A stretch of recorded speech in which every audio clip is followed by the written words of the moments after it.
Let's see if this year the Letterboxd recap video series stay active.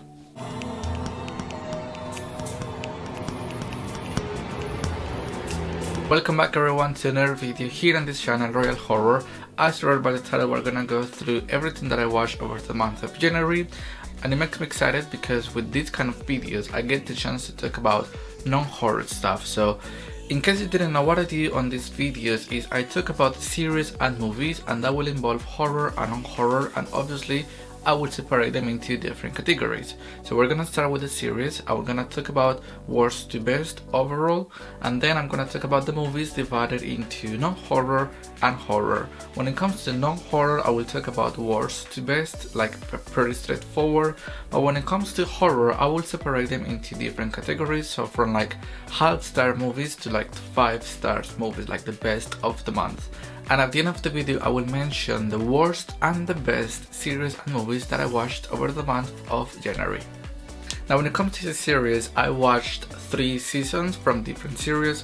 So I watched season 5 and season 6 of Modern Family, and I have to say that I really like this show. I really enjoy it. It makes me laugh so much. I think it's one of the most comedic shows I've ever seen. And season 5 was beautiful. I gave 4 stars to this season because I think it wrapped that in such a great way. When it comes to season 6, it goes downhill, and I gave 2.5 stars to this season because it just felt like they didn't know what to write on this season, and the narrative was going nowhere. Like the episodes were just there to fill up like the amount of episodes that each season should have. So I do think that this kind of concepts, like Modern Family, let's say, they don't really have enough narrative to be a full 10-11 seasons. I think there are 11 seasons out there. I will still finish the whole show, but I do think that it could have stopped after season 5. And the only and the last season that I watched over the month of January will be a new Netflix show released last year on Christmas, and that will be Smiley. Now I have to say that I really like this show. Obviously we love queer representation. One of the main things that I loved about this show is that it takes place over Christmas, like between Christmas and New Year's. One of the main things that I loved about Smiley, and that's the main reason why this show is 3.5 stars, is because I love when queer representation out there is smooth, natural, organic. I love when storylines about queer people doesn't really involve their sexuality or them trying to figure out who they are or the whole coming out story, because we are more than that, if that makes sense. So I do appreciate when I just see a natural, cheesy rom-com about 2 gay men falling in love, going through a crisis because they're in like the middle 30s. Like we see that so much on straight couples and straight like comedy films or shows, but we barely see that with queer people. So thank you Netflix, because I really like the Smiley show, and I would really recommend it because it's such a fun watch. Each episode is like 20 to 25 minutes, so you can easily watch this in like 2-3 days, and it's so good, especially for the holidays. Now let's pass now into the non-horror movies that I watched over the month of January, and like I said before, I'm gonna talk about worst to the best. Let's say I'm not gonna spend so much time on these categories because obviously they are the non-horror movies. So the first one, and like the worst kind of movie that I watched over the month of January, is a very new release because this came out like 2 weeks ago. That will be an Amazon Prime original movie, Shotgun Wedding, now with Jennifer Lopez. What can I say about this film? I'm not gonna spend so much talking about it. All I'm gonna say is that this film is very lazy, and it really kills me because I love filmmaking, obviously, but I do think the time, effort, money involved into this film could have easily been done somewhere else, like in another script, because the script in this movie is very weak, and I don't know if that was intentional. And even though if it was, like, it's 2023, we have to start changing this kind of concept on this kind of comedies because it really is tiring.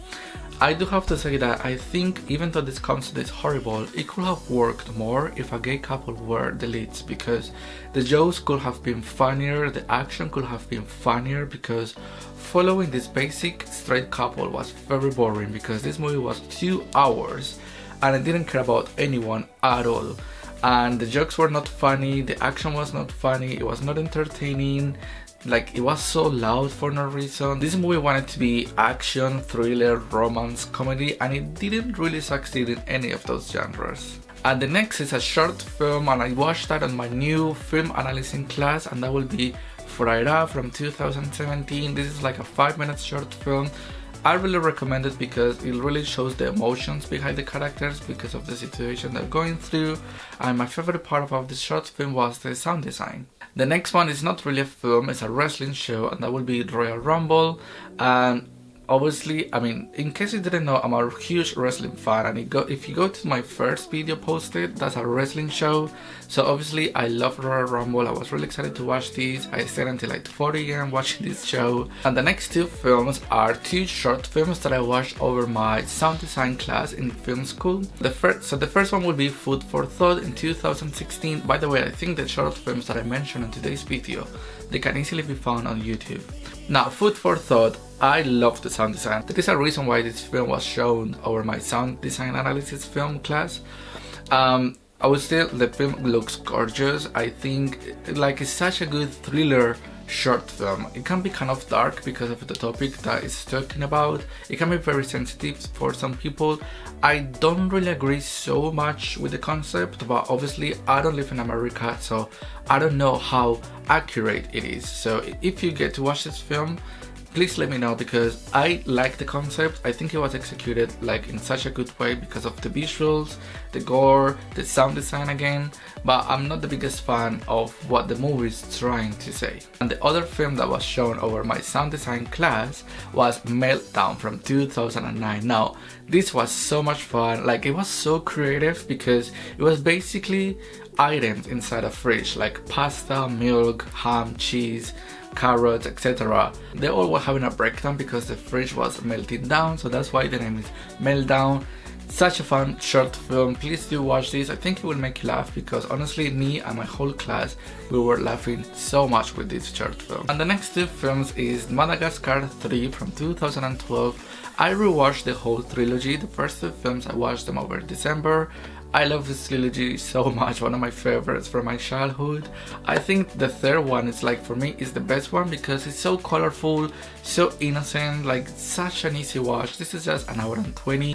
Another comedy that I watched is Instant Family from 2018. Now, I have to say that this movie had the perfect chance, the perfect opportunity to be LGBTQ friendly, let's say, because this is about adoptions and we follow a straight couple trying to adopt kids, but the reason why they want to adopt kids is not really, how can I say, real. People, like the characters on the film, I think in real life people don't take this huge decision like the characters do on the film.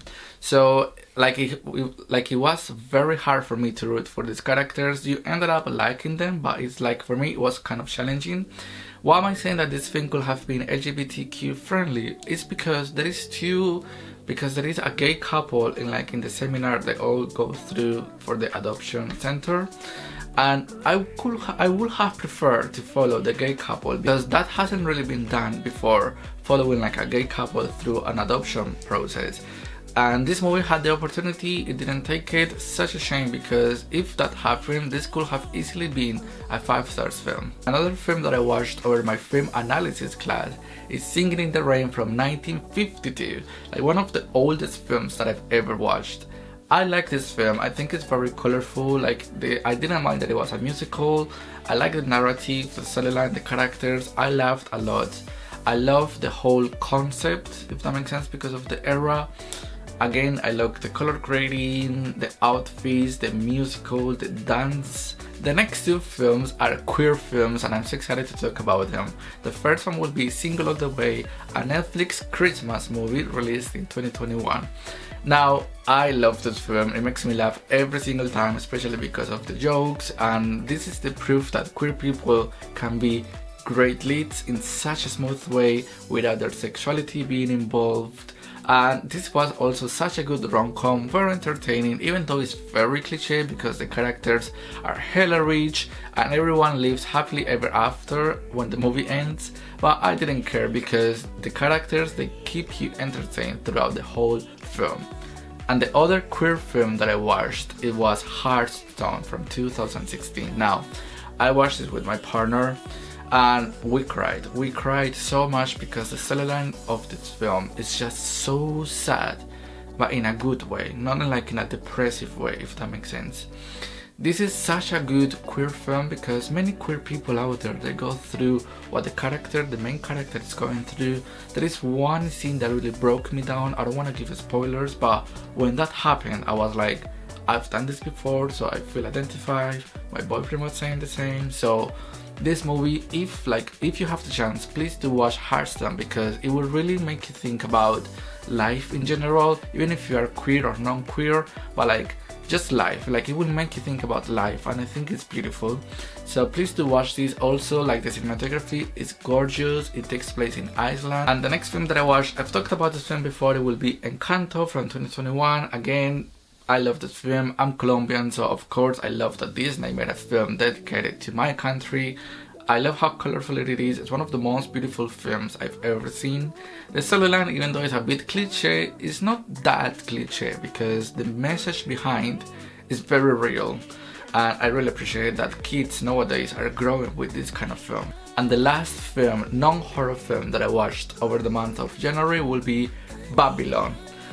Now, everyone is talking about this film, and the people that are loving this film, they are right. I love this film. I gave 4.5 stars, and it's because I love filmmaking, I love my degree, and Babylon is one of the main reasons why I love this degree, because it just is a love letter to filmmaking. I would recommend to watch this film ASAP, especially because this is a film that has to be watched at the big screen. Now, when it comes to horror, like I said before, I'm going to separate the movies into from half star to 5 stars. So the first category are the films that I gave half star and 1 star. And the first film that I gave half star will be Exorcism at 60,000 feet in the air.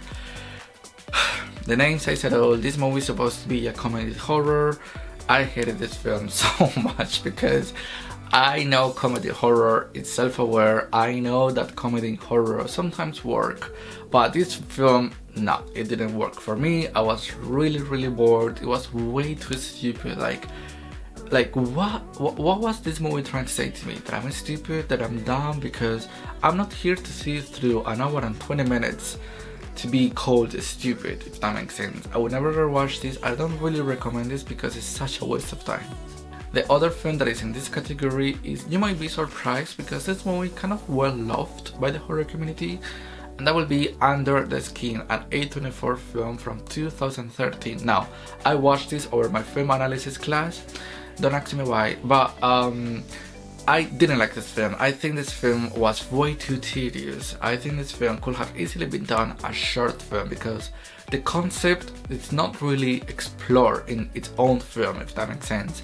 And it's such a shame because it has a beautiful concept. It's about aliens. So I was really excited to watch this film, especially because Scarlett Johansson is starring on this film, and obviously she's a very popular actress.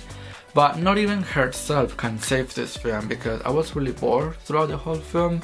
Like, the same thing happens over and over again, and when you think that it stops, it happens once again. So once the movie is ending, you are like, finally, and that's not something you really want to do with a film. The next category will be the films that I gave from 1.5 stars to 2 stars, and the first film will be a short film, and this short film is from the director of Annabelle Creation, and that will be At the Picnic, released in 2015. Now, I didn't like this short film so much because I think it could have been so much creepier and darker from what it was.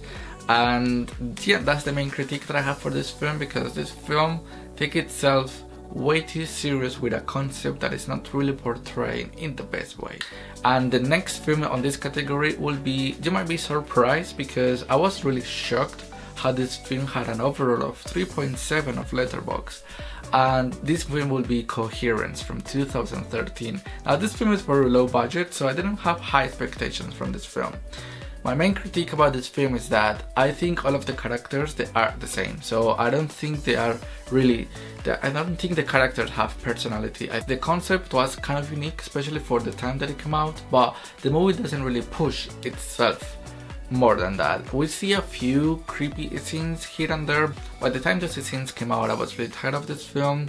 I don't think I would ever rewatch this. Also, that brings me to the point of why was not this considered a found footage, because the camera work is a found footage camera work, you know, there is so many zoom to the faces and then zoom out from the faces. There is so many shaky cameras like that, like if someone was filming the film inside the film, if that makes sense. So maybe I would have loved this movie more if it was a found footage. Now the last movie in this category will be a new release from 2023, and you might be surprised, and that will be the newest like indie horror, and that will be Skinamarik. I don't know how to pronounce it, so I'm sorry for that.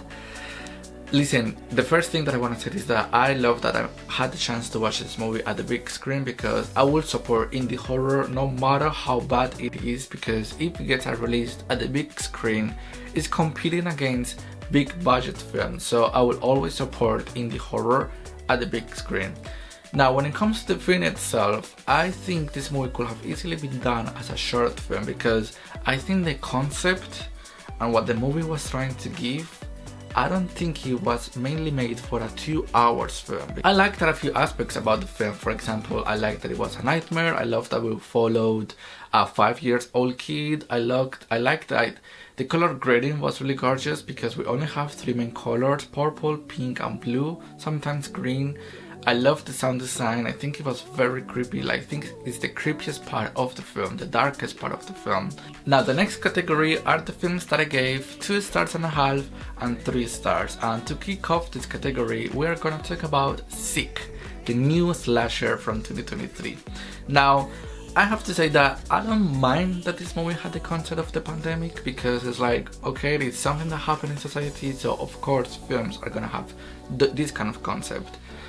I like this film. I gave 2.5 stars, so it's not like I hated it, but I didn't love it or I didn't like it. It's like, it's there, it's in between. I would rewatch this, because one of the main pros about this film is that it's very easy to watch. This is like just an hour and like 20-25 minutes. And I loved the chase scenes, because chase scenes are back, because slashers, I don't know why, or horror in general, I don't know why chase scenes go like removed from the movies when they're like the best part of any slasher or horror in general. So I'm really happy with the chase scenes on this film. The characters, not so much, because I just didn't care about them, especially the 2 leads, especially the main lead. I didn't care about her, because she was kind of like a anti-COVID and anti-mask, anti-pandemic. So the next film is another new film, and this film came out like a week ago, and that will be Plane. And yes, I'm including this in horror, because this is horror action, mostly action than horror, but still it has horror elements. I like this film so much. It's very cheesy. It's pure cheesiness when it comes to action, but I didn't care. I watched this at the big screen. I had so much fun. I think it's pretty straightforward, so I guarantee that you're not gonna feel bored at all. The movie is not new. It doesn't innovate. We have seen this concept, we have seen this film so many times ago, but I didn't really care. And one thing that I want to say is that, once again, I hope that in the future society starts to learn that queer characters can be in this kind of films in such a smooth way. Like, why not making the main guy gay, you know? Like, why instead of saying I have a wife, why not saying I have a husband? That's it, and you can continue your film, but we are following a gay character that is the same as a straight character. I don't know if that makes sense, but I do hope that in the future a change comes. The last 2 films from this category, the first one will be a first time watch, and that will be Carriers from 2009, another like kind of like pandemic virus kind of movie. It's from the 2000s. We're following Chris Pine, so I like this film. That's why it's a 3 stars. I didn't give more, because even though it has a beautiful concept, the movie doesn't really push itself too much. But I do like the moment that we see the gore and the moment that we see the zombies in a way. I like the way they looked, and I like the way the movie is paced, because we start directly into like the virus situation and stuff. And the last film from this category will be Run Sweetheart Run. This was my first time watching this. I watched it with my partner. We had a good time. I like this film. I think for what it is, it's a good film. Like, I think people are being way too harsh on this film, because the movie knows what it's giving to the audience. I liked it because I was not expecting the twist that the movie was taking. I do think that the movie, like, it takes so long, especially at the end, because this movie ends like 5 times, and I think it will have ended easily once. I liked our lead. I think the main character, she does such a good job. I think her acting is pretty well done.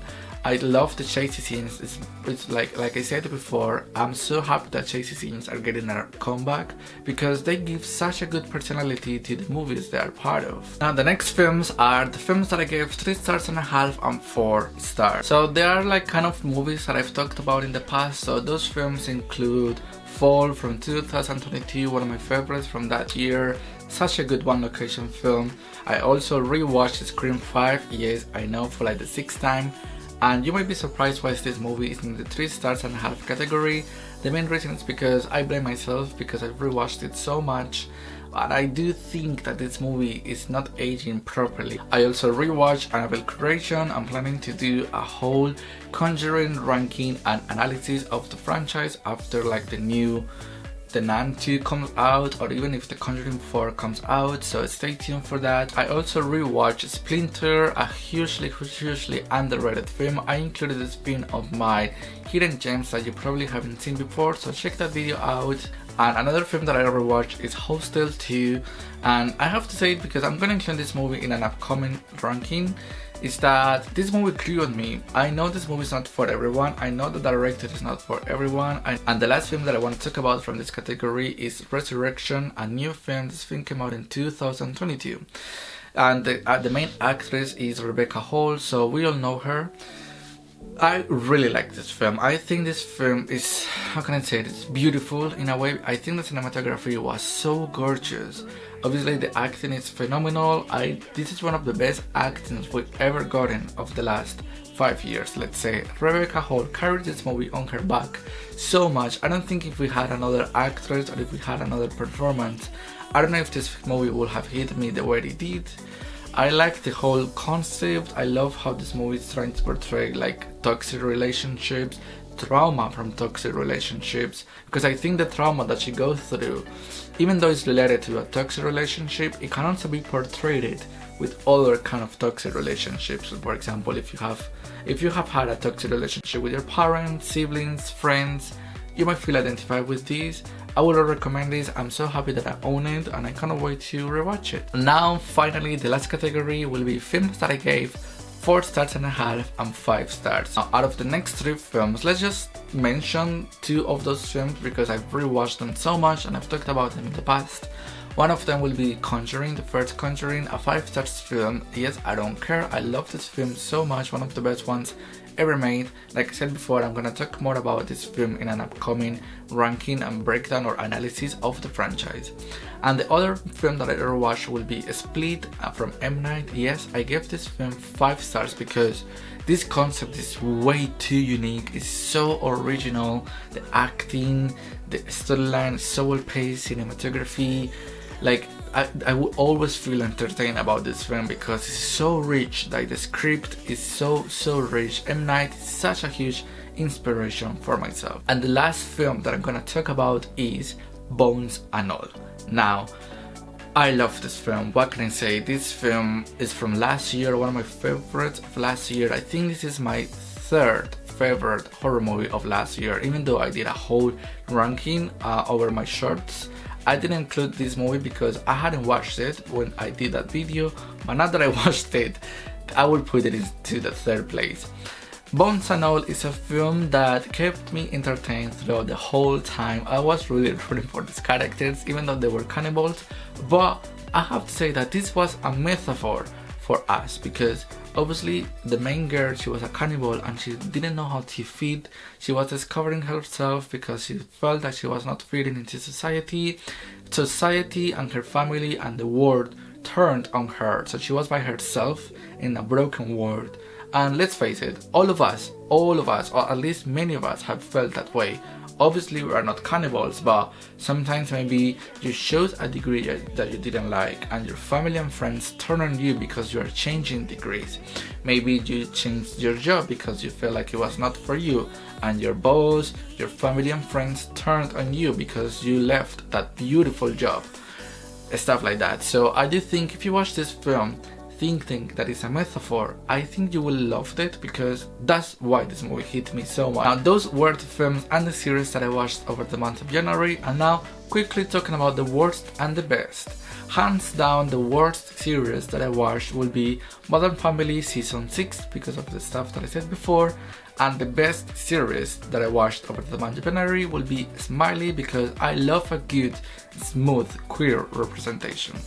And when it comes to the films, the worst non-horror film that I watched will be obviously Shotgun Wedding because cliché, boring and lazy. And the best non-horror film that I watched will be Hearthstone because this movie made me cry so much. I identified with the main character so much too. It broke me, it made me remind stuff that I didn't really want to remind, but I'm glad that I did, if that makes sense. Now the worst horror that I watched over the month of January would be Under the Skin because I think it was very tedious, boring, I didn't really care about the concept, and it's such a shame because the concept was beautiful. And the best horror is a very hard one to choose because I watched a lot of good horror this month, but I will have to go with Bones and All because I absolutely love this film. I love the characters, the way it looks, the cinematography is gorgeous, the gore, everything is perfect about this film, and I cannot wait to own it. So I really hope you liked this video. Please let me know in the comment section below what did you watch over the month of January. If you have watched films out from my list, if you haven't, I really hope you have a nice end of the week, and I will see you soon. Bye bye.